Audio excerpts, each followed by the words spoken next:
A new forecast from Dalhousie University shows that last year, 7,000 restaurants went out of business across Canada and predicts that 4,000 more could close in 2026, with Ontario expected to take a significant hit. On the supply side, of course, you have to look at input costs, labor costs as well.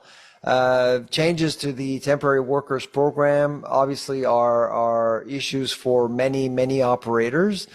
On the demand side, people are more careful with their money. Richard Pinto, owner of St. Matthew's Barbecue Chicken in Toronto, knows firsthand the challenges that rising costs bring. It's not just the food, containers, aluminums, metals, anything that goes into the food industry. Year over year, we've seen like 20-30% increases. That's not normal, right? But it's something that we have to deal with. And there's only so much you can pass on to the customer before it becomes unbearable. The family-run restaurant has been in business for 30 years, but Pinto says not without its hardships. Owning a restaurant is not easy. It's a contact sport. You need to be able to, ride the highs and the lows.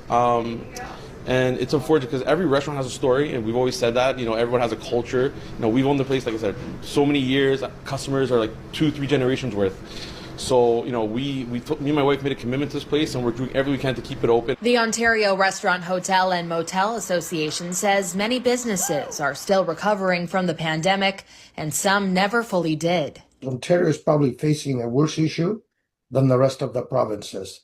And the highest capacity of restaurants are located here in this province. And we've seen closures. We've talked to operators who just had enough with paying bills and not really bringing dollars down to the bottom line. Meanwhile, business improvement areas across the city are also sounding the alarm.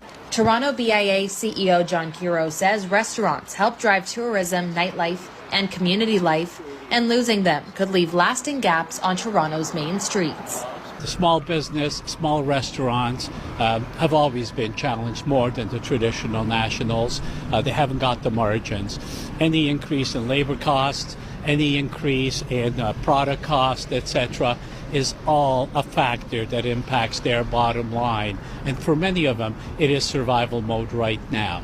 Both industry groups are calling on governments to step in, asking for targeted tax relief and policies aimed at keeping small businesses open.